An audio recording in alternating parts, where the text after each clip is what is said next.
ಎಲ್ಲರಿಗೂ ನಮಸ್ಕಾರ ವೀಕ್ಷಕರೇ. ನೀವು ಮೀನ ರಾಶಿಗೆ ಸೇರಿದವರಾದರೆ ಕಳೆದ ಕೆಲವು ವರ್ಷಗಳು, ವಿಶೇಷವಾಗಿ ಇತ್ತೀಚಿನ ದಿನಗಳು ನಿಮ್ಮನ್ನು ಆಳದಿಂದ ಆಳಕ್ಕೆ ಬದಲಾಯಿಸಿವೆ ಎಂಬುದು ನನಗೆ ಗೊತ್ತು. ಶನಿಯ ಸಾಡೆಸಾತಿಯು ಎರಡನೇ ಹಂತ, ಮಾನಸಿಕ ಒತ್ತಡ, ಅಜ್ಞಾತ ಭಯ, ನಿದ್ರೆ ಇಲ್ಲದ ರಾತ್ರಿಗಳು ಇವೆಲ್ಲವೂ ನಿಮ್ಮನ್ನು ಘಾಸಿಗೊಳಿಸಿದೆ, ಒಳಗಿನಿಂದ ಸವಾಲು ಮಾಡಿದೆ.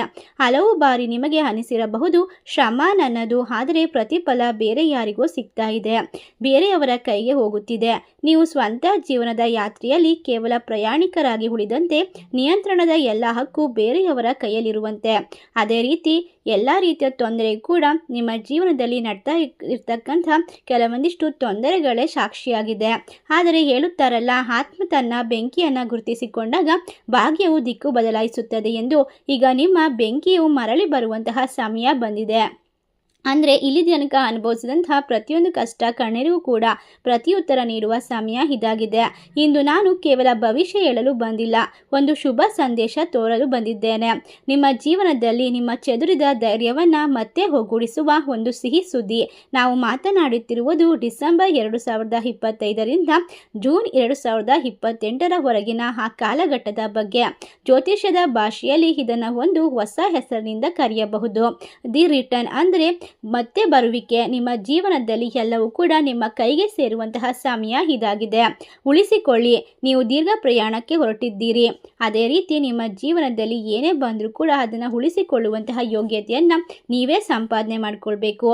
ಆದರೆ ಇದ್ದಕ್ಕಿದ್ದಂತೆ ನೆನಪಾಗುತ್ತದೆ, ನಿಮ್ಮ ಅತ್ಯಂತ ಅಮೂಲ್ಯವಾದ ಆಸ್ತಿ, ನಿಮ್ಮ ಶಾಂತಿ, ನಿಮ್ಮ ಗೌರವ ಮನೆಯಲ್ಲೇ ಮರೆತು ಬಿಟ್ಟಿದ್ದೀರಿ. ಮೊದಲು ಆತಂಕ, ನಂತರ ಯೂಟರ್ನ್ ತೆಗೆದುಕೊಂಡು ಮತ್ತೆ ಮರಳಿ ಅದನ್ನು ಎತ್ತುಕೊಂಡು ಮೊದಲಿನ ದ್ವಿಗುಣ ವೇಗದಲ್ಲೇ ಮುಂದೆ ಸಾಗುತ್ತೀರಾ. ಇದೇ ಮೀನ ರಾಶಿಯವರ ಜೊತೆ ನಡೆಯುತ್ತದೆ. ಮುಂದಿನ 6 ತಿಂಗಳು ನಿಮ್ಮ ವೈಯಕ್ತಿಕ, ಕೌಟುಂಬಿಕ ಮತ್ತು ವೃತ್ತಿಪರ ಜೀವನದಲ್ಲಿ ಪುನರ್ಸ್ಥಾಪನೆಯ ತಿಂಗಳಾಗಿರುತ್ತೆ. ಆತ್ಮವಿಶ್ವಾಸ ಮರಳುತ್ತೆ, ಮನೆ, ಕುಟುಂಬದಲ್ಲಿ ಶಾಂತಿ ವಾಪಸ್ ಬರುತ್ತೆ. ಈ ಸಮಯ ಇದುವರೆಗೆ ನಿಂತಿದ್ದಂತಹ ವೃತ್ತಿ ಈಗ ಕೇವಲ ನಡೆಯೋದಿಲ್ಲ, ಗಗನಕ್ಕೆ ಏರುತ್ತದೆ. ನೀವು ಅಂದುಕೊಂಡ ಕೆಲಸಗಳಲ್ಲಿ ಖಂಡಿತವಾಗಿ ಸಕ್ಸಸ್ ಸಿಕ್ಕೇ ಸಿಗುತ್ತೆ. ಈ ವಿಶ್ಲೇಷಣೆಯಲ್ಲಿ ನಾವು ಪ್ರತಿ ಗ್ರಹದ ಚಲನೆಯನ್ನು ಎಚ್ಚರಿಕೆಯಿಂದ ಅರ್ಥ ಮಾಡಿಕೊಳ್ಳುತ್ತೇವೆ. ಮಂಗಳ ಶಕ್ತಿ, ಗುರುವಿನ ಆಶೀರ್ವಾದ ಮತ್ತು ರಾಹುವಿನ ಪರಿವರ್ತನಾಕಾರ ಗತಿ. ಈ ಗ್ರಹ ಸಂಯೋಜನೆಯು ನಿಮ್ಮ ಜೀವನದಲ್ಲಿ ಒಂದು ಅದ್ಭುತವಾದ ತಿರುವು ತರಬಹುದು ಎಂದು ನಾನು ತೋರಿಸುತ್ತೇನೆ. ಆದ್ದರಿಂದ ಒಂದು ಜೀವನದಲ್ಲಿ ನೀವು ತೆಗೆದುಕೊಳ್ಳುವಂತಹ ನಿರ್ಧಾರಗಳು ಬಹಳ ಮುಖ್ಯವಾಗಿರುತ್ತದೆ. ನಿರಾಳವಾಗಿ ಕುಳಿತುಕೊಂಡು ಈ ಒಂದು ವಿಡಿಯೋವನ್ನು ಎಲ್ಲೂ ಕೂಡ ಸ್ಕಿಪ್ ಮಾಡದೆ ಪೂರ್ತಿಯಾಗಿ ನೋಡಿ, ಏಕೆಂದರೆ ಮುಂದಿನ ಕೆಲವು ನಿಮಿಷಗಳು ಕೇವಲ ನಿಮಗಾಗಿಯೇ. ಇದು ನಿಮ್ಮ ಜೀವನಕ್ಕೆ ಹೊಸ ಬಣ್ಣ ತುಂಬಲು ಬಂದಿದೆ. ಈಗ ನಿಮ್ಮ ಭವಿಷ್ಯಕ್ಕೆ ಹೋಗುವ ಮೊದಲು ಆಕಾಶ ಮಂಡಲದಲ್ಲಿ ಏನು ಬದಲಾವಣೆ ನಡೆಯುತ್ತಿದೆ ಎಂಬುದನ್ನು ಅರ್ಥ ಮಾಡಿಕೊಳ್ಳೋಣ. ಏಕೆಂದರೆ ನೀವು ಇದನ್ನ ತಿಳಿಯದೇ ಇದ್ದಲ್ಲಿ ಏನೂ ಲಾಭವಿಲ್ಲ. ನಿಮ್ಮ ಕುಂಡಲಿಯಲ್ಲಿ ಈಗ ಶಕ್ತಿ ಸಮತೋಲನವಾಗಿ ಬದಲಾಗುತ್ತಿದೆ. ಈ ಬದಲಾವಣೆಯ 4 ಮುಖ್ಯ ಕೇಂದ್ರ ಬಿಂದುಗಳಿವೆ. ಇದರಿಂದಾಗಿ ನಿಮ್ಮ ಜೀವನದಲ್ಲಿ ಪ್ರತಿಯೊಂದು ಹೆಜ್ಜೆ ಕೂಡ ನಿಮ್ಮನ್ನ ಶಕ್ತಿ ಮತ್ತು ಸಕಾರಾತ್ಮಕವಾಗಿಸುತ್ತದೆ. ಶನಿದೇವರು ಇನ್ನು ನಿಮ್ಮ ಲಗ್ನದ ಮನೆಯಲ್ಲಿ, ಅಂದರೆ ಮೀನ ರಾಶಿಯಲ್ಲೇ ಇದ್ದಾರೆ. ಇದು ಸಾಡೆಸಾತಿಯ ಉತ್ತುಂಗದ ಸಮಯ, ಅಂದರೆ ಜವಾಬ್ದಾರಿ, ಸ್ವಲ್ಪ ಒತ್ತಡ ಮತ್ತು ಕಠಿಣ ಪರಿಶ್ರಮ. ಶನಿದೇವರು ಹೇಳುತ್ತಿದ್ದಾರೆ, ನೀನು ಬೆಂಕಿಯಲ್ಲಿ ತಾಪ ಪಡೆಯದಿದ್ದಲ್ಲಿ ನಾನು ನಿನ್ನನ್ನು ಚಿನ್ನವನ್ನಾಗಿ ಮಾಡೋದಿಲ್ಲ. ಯಾರೇ ಒಬ್ಬ ವ್ಯಕ್ತಿ ಎಷ್ಟು ಪೆಟ್ಟು ತಿಂತಾನೋ ಅಷ್ಟೇ ಅದ್ಭುತವಾದ ಶಿಲೆಯಾಗುತ್ತಾನೆ. ಆದ್ದರಿಂದ ಬಂದ ಕಷ್ಟವನ್ನು ಪ್ರೀತಿಯಿಂದ, ಖುಷಿಯಿಂದ, ಆದರದಿಂದ ಸ್ವಾಗತಿಸಿ. ರಾಹು ನಿಮ್ಮ 12ನೇ ಭಾವ ಕುಂಭ ರಾಶಿಯಲ್ಲಿ ಶತಭಿಷ ನಕ್ಷತ್ರದಲ್ಲಿದ್ದಾರೆ. 12ನೇ ಭಾವ ವ್ಯಯ ಮತ್ತು ವಿದೇಶದ್ದು. ರಾಹು ಇಲ್ಲಿ ಅನಿಯಂತ್ರಣವಾಗಿರೋದ್ರಿಂದ ಅವರು ನಿಮಗೆ ವಿದೇಶಿ ನೆಲೆ ನೀಡಬಹುದು, ಆದರೆ ಎಚ್ಚರವಿಲ್ಲದಿದ್ದಲ್ಲಿ ಬ್ಯಾಂಕ್ ಬ್ಯಾಲೆನ್ಸ್ ಖಾಲಿ ಮಾಡಬಹುದು. ಮೊದಲ ಒಂದು ವಿಶೇಷವಾದ ಗೇಮ್ ಚೇಂಜರ್ ಅಂದರೆ ಮಂಗಳನ ಪ್ರವೇಶ. 2 ಡಿಸೆಂಬರ್ 2025ರಂದು ಮಂಗಳ ದೇವರು ನಿಮ್ಮ 10ನೇ ಭಾವ ಅಂದರೆ ಧನಸ್ಸು ರಾಶಿಗೆ ಬರುತ್ತಾರೆ. 10ನೇ ಮನೆ ಅಂತಂದರೆ ವೃತ್ತಿಯದ್ದು ಅಥವಾ ಅತ್ಯಂತ ಮುಖ್ಯ. ಮಂಗಳನಿಗೆ ಇಲ್ಲಿ ದ್ವಿಗುಣ ಬಲ ದೊರೆಯುತ್ತದೆ. ಒಬ್ಬ ಮನುಷ್ಯ ತನ್ನ ಮನೆಗೆ ಬಂದಾಗ ಎಷ್ಟು ಶಕ್ತಿಶಾಲಿಯಾಗಿರ್ತಾನೋ ಮಂಗಳ ಈಗ ಅದೇ ಮಾಡುತ್ತಿದ್ದಾರೆ. 2ನೇ ಗೇಮ್ ಚೇಂಜರ್ ಅಂದರೆ ದೇವಗುರು ಬೃಹಸ್ಪತಿ. ನಿಮ್ಮ ರಾಶಿ ಸ್ವಾಮಿ ಗುರು ಜೂನ್ 2026ರವರೆಗೆ ನಿಮ್ಮ 7ನೇ ಭಾವದಲ್ಲಿ ಇರ್ತಾರೆ. 4ನೇ ಭಾವ ಅಂದರೆ ಸುಖ, ಮನೆ, ತಾಯಿ ಮತ್ತು ಮನಸ್ಸಿನ ಶಾಂತಿ. ಲಗ್ನ ಮತ್ತು ನಿಮ್ಮ ಸುಖ ಭಾವಕ್ಕೆ ಬರೋದು ಸಣ್ಣ ವಿಷಯವಲ್ಲ. ನಿಮ್ಮ ಗಮನ ಈಗ ಜಗತ್ತಿನಿಂದ ಮರಳಿ ಸ್ವಂತ ಮನೆ ಮತ್ತು ಶಾಂತಿ ಶಾಂತಿಯ ಮೇಲೆ ಬರುತ್ತದೆ. ಈ ಒಂದು ಸಾರಾಂಶ ಅಂತ ಅಂದರೆ, ಒಂದೆಡೆ ಶನಿ ರಾಹು ಸವಾಲುಗಳನ್ನು ಕೊಡುತ್ತಿದ್ದಾರೆ, ಮತ್ತೊಂದೆಡೆ ಮಂಗಳ ಗುರು ಮತ್ತು ಈಗ ಮುಂದಾಳತ್ವ ವಹಿಸಿದ್ದಾರೆ. ಈ ಸಮಯದಲ್ಲಿ ನಿಮ್ಮ ಜೀವನದಲ್ಲಿ ಎಲ್ಲವೂ ಅದ್ಭುತವಾಗಿ ಸಾಗುತ್ತೆ ಅಂತ ಹೇಳಿದ್ರೆ ತಪ್ಪಾಗೋದಿಲ್ಲ. ಎಲ್ಲವೂ ನಿಮ್ಮ ಜೀವನದಲ್ಲಿ ನೀವು ಅಂದುಕೊಂಡಂತಹ ರೀತಿಯಲ್ಲಿ ಸ್ಪಷ್ಟವಾದ ಸಂದೇಶ ದೇವರ ಮುಖಾಂತರ ನಿಮ್ಮನ್ನು ತಲುಪುತ್ತಿದೆ. ಈ ಸಮಯದಲ್ಲಿ ನಿಮ್ಮ ಜೀವನವನ್ನು ಸರಿಪಡಿಸಿಕೊಳ್ಳೋಕೆ, ನಂತರ ವೇಗವನ್ನು ಪಡೆದುಕೊಳ್ಳೋಕೆ ಸಾಧ್ಯ ಮಾಡಿಕೊಡುತ್ತೆ. ಈಗ ಒಂದೊಂದು ಜೀವನ ಕ್ಷೇತ್ರವನ್ನು ವಿವರವಾಗಿ ಅರ್ಥೈಸ್ಕೊಂಡು ನೋಡ್ಕೊಂಡು ಹೋಗೋಣ. ಮೊದಲು ನಿಮ್ಮ ವೃತ್ತಿ ಮತ್ತು ಪ್ರತಿಷ್ಠೆಯ ಬಗ್ಗೆ. ನನ್ನ ಬಳಿ ಇರುವ ಅನೇಕ ಮೀನ ರಾಶಿಯವರು ಹೇಳ್ತಾರೆ, ಪಂಡಿತರೇ, ನೀವು ನಿಮ್ಮ ಶ್ರಮ ಮಾಡುತ್ತೇವೆ, ಆದರೆ ಕ್ರೆಡಿಟ್ ಸಿಗ್ತಾ ಇಲ್ಲ, ಪ್ರಮೋಷನ್ ಬಾಕಿ ಇದೆ, ಆದರೆ ಬಾಸ್ ತಡೆಯುತ್ತಿದ್ದಾರೆ.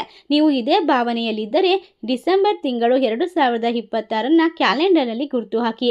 ಏಕೆಂದರೆ ಅಷ್ಟರ ವೇಳೆಗೆ ನೀವು ಎಲ್ಲವನ್ನ ದಾಟಿ ನಿಮ್ಮದೇ ಸ್ವಂತ ಬಿಸ್ನೆಸ್ ಅನ್ನ ಕಂಡುಕೊಂಡಿರ್ತೀರಾ ಅಥವಾ ಲಕ್ಸುರಿ ಲೈಫ್ನ ಲೀಡ್ ಮಾಡ್ತಾ ಇರ್ತೀರಾ. ಮಂಗಳ 10ನೇ ಭಾವಕ್ಕೆ ಬಂದು ದ್ವಿಗುಣವಾಗ್ತಾ ಹೋಗ್ತಾರೆ. ತರ್ಕ ಹೀಗಿದೆ, ಮಂಗಳ ನಿಮಗೆ ಹಣ ಮತ್ತು ಭಾಗ್ಯ ಎಲ್ಲವನ್ನ ಕೊಡ್ತಾರೆ. ಹಣ, ಐಶ್ವರ್ಯ, ಸಿರಿ, ಸಂಪತ್ತು ಈಗ ನಿಮ್ಮ ಕರ್ಮ ಭಾವಕ್ಕೆ ಬರುತ್ತಾದರೆ ಇದರಿಂದ ಕರ್ಮಾಧಿಪತಿಯಾಗಿರುವಂತಹ ಯೋಗ ಕೂಡ ಉಂಟಾಗುತ್ತಿದೆ. ಕಳೆದ ಕೆಲವು ತಿಂಗಳು ನೀವು ಒತ್ತಡದಲ್ಲಿ ಕೆಲಸ ಮಾಡ್ತಿದ್ರಿ, ಆದರೆ ಈಗ ಎಲ್ಲವೂ ಕೂಡ ದೂರವಾಗಿದೆ. ನಿಮ್ಮಲ್ಲಿ ಸಿಂಹದಂತೆ ಶಕ್ತಿ ಬರುತ್ತೆ. ನೀವು ನಾಯಕತ್ವವನ್ನ ವಹಿಸುತ್ತೀರಾ, ನಿರ್ಧಾರ ತೆಗೆದುಕೊಳ್ತೀರಾ, ಜನರು ನಿಮ್ಮ ಮಾತನ್ನ ಕೇಳ್ತಾರೆ. ಧೂಳು ಮುಚ್ಚಿದ ಫೈಲ್ಗಳು, ಅಡ್ಡಿಯಾದ ಪ್ರಾಜೆಕ್ಟ್ಗಳು ರಾಕೆಟ್ ವೇಗದಲ್ಲಿ ಪೂರ್ಣಗೊಳ್ಳುತ್ತೆ. ಆದರೆ ಗಮನಿಸಿ, ಶನಿ ಲಗ್ನದಲ್ಲಿರೋದ್ರಿಂದ ಮಂಗಳನು ನೋಡುತ್ತಿದ್ದಾನೆ. ಶನಿ ಪರಿಶ್ರಮ, ಮಂಗಳ ಶಕ್ತಿ ಇವೆರಡೂ ಸೇರಿದಾಗ ನಿಮ್ಮ ಜೀವನದಲ್ಲಿ ಶಕ್ತಿ, ಸಾಮರ್ಥ್ಯ, ಜೀವನದ ಮೇಲೆ ಪ್ರೀತಿ ದ್ವಿಗುಣಗೊಳ್ತಾ ಹೋಗುತ್ತೆ. ಆದರೆ ಈ ಸಂಯೋಜನೆ ಇನ್ನೇನು ಸ್ವಲ್ಪ ದಿನದಲ್ಲಿ ಅಂದರೆ ವಿಶೇಷವಾಗಿ ನಾನೇ ಸರಿ ಎಂಬ ಭಾವನೆ ಬರಬಹುದು. ಆದರೂ ಕೂಡ ಶಕ್ತಿ ಇದ್ರೆ ಅದರ ನೀವು ಅಹಂಕಾರ ಪಡೋದನ್ನ ತಪ್ಪಿಸಬೇಕಾಗುತ್ತೆ. ವ್ಯಾಪಾರಿಗಳಾಗಿದ್ರೆ ನಿಮಗೆ ಲಾಭ ಅನ್ನೋದು ಕಟ್ಟಿಟ್ಟ ಬುತ್ತಿ. ಈ ಸಂದರ್ಭ ನೀವು ಮಾಡುವಂತಹ ಪ್ರತಿಯೊಂದು ಕಾರ್ಯದಲ್ಲೂ ಕೂಡ ವಿಶೇಷವಾಗಿ ದೇವರ ಅನುಗ್ರಹವನ್ನ ಪಡೆದುಕೊಳ್ತೀರಾ. ನೀವೇನಾದರೂ ವ್ಯಾಪಾರಿಗಳಾಗಿದ್ರೆ ಹೊಸ ತಂತ್ರಜ್ಞಾನ ತರುವ ಸಮಯ. ಮಂಗಳ ಇಂಜಿನಿಯರಿಂಗ್ ಅಥವಾ ಯಾವುದೇ ರೀತಿಯ ಕೆಲಸಗಳಲ್ಲಿ ನಿಮ್ಮನ್ನ ನೀವು ತೊಡಗಿಸಿಕೊಳ್ಳುವಂತಹ ಬೆಸ್ಟ್ ಟೈಮ್ ಆಗಿದೆ. ಉದ್ಯೋಗ ಬಯಸುವಂತವರಿಗೆ ವರ್ಗಾವಣೆ, ಪ್ರಮೋಷನ್ ಬೇಕಾಗಿರುವಂತವರಿಗೆ ಗುರುವಿನ ದೃಷ್ಟಿ, ಮಂಗಳನ ಸ್ಥಾನ, ನೀವು ಅರ್ಹವಾದ ಸ್ಥಾನವನ್ನ ಪಡೆದುಕೊಳ್ತೀರಾ. ವೃತ್ತಿಯ ನಂತರ ಅತಿ ಮುಖ್ಯವಾದ ಬದಲಾವಣೆ ಅಂದ್ರೆ ನಿಮ್ಮ ಮನೆ ಮತ್ತು ಮನಸ್ಸಿನಲ್ಲಿ. ಈ ಒಟ್ಟು ಅವಧಿಯು ನಿಮಗೆ ವಿಶೇಷವಾಗಿ ಗುರು ಬೃಹಸ್ಪತಿಯು ನಿಮ್ಮ ಮನೆಯಲ್ಲಿ ಅದೃಷ್ಟವನ್ನ ತಂದುಕೊಡುವಂತಹ ಸಮಯವಾಗಿದೆ. ತಾಯಿಯ ಮನೆ, ವಾಹನ ಅಥವಾ ಯಾವುದೇ ಶನಿಯ ಸಾಡೆಸಾತಿಯು ನಿಮ್ಮ ಮನಸ್ಸಿಗೆ ಶಾಂತಿಗೆ ಅತ್ಯಂತ ದೊಡ್ಡ ದಾಳಿ ಮಾಡಬಹುದು. ಗುರು ಈಗ ಅದನ್ನ ದುರಸ್ತಿಗೊಳಿಸಲು ಬಂದಿದ್ದಾರೆ. ಈ ಸಮಯದಲ್ಲಿ ನೀವು ನಿಮ್ಮ ಜೀವನದಲ್ಲಿ ಇರ್ತಕ್ಕಂತಹ ಗೊಂದಲವನ್ನ ಶಾಂತಿಗೊಳಿಸಬಹುದು. ಆತಂಕ, ಅಸ್ವಸ್ಥತೆ ಗಾಢ ಶಾಂತಿಯಾಗಿ ಬದಲಾಗುತ್ತೆ. ನಿಮ್ಮ ಜೀವನದಲ್ಲಿ ಖುಷಿ ಬಲವಾಗಿರುತ್ತೆ. ಜನ ನಿಮ್ಮ ಪಕ್ಕದಲ್ಲಿ ಕುಳಿತುಕೊಳ್ಳೋಕೆ ಇಷ್ಟಪಡ್ತಾರೆ. ಈ ಸಮಯ ಹೊಸ ಮನೆಗಳನ್ನ ಅಥವಾ ವಾಹನವನ್ನ, ಯಾವುದೇ ಹೊಸ ಆಸ್ತಿಯನ್ನ ನೀವು ಪರಿಪೂರ್ಣವಾಗಿ ತೆಗೆದುಕೊಳ್ಳೋಕೆ ಸಾಧ್ಯವಾಗ್ತಾ ಹೋಗುತ್ತೆ.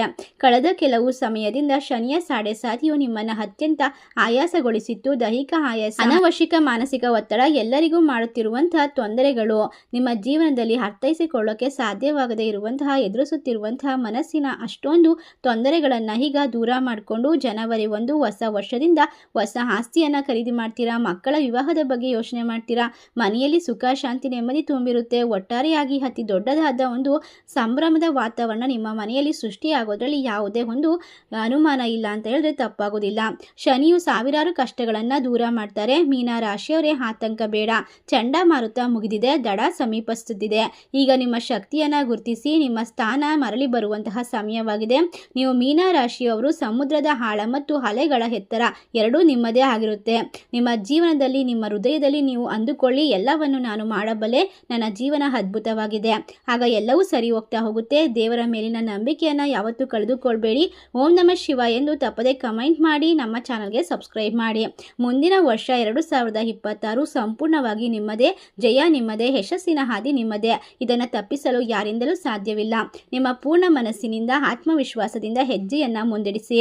ಶುಭವಾಗಲಿ ಎಂದು ಹಾರೈಸ್ತಾ ನಮ್ಮ ಚಾನಲ್ಗೆ ಸಬ್ಸ್ಕ್ರೈಬ್ ಮಾಡಿ. ಸರ್ವೇ ಜನ ಸುಖಿನೋ ಭವಂತು. ಧನ್ಯವಾದಗಳು.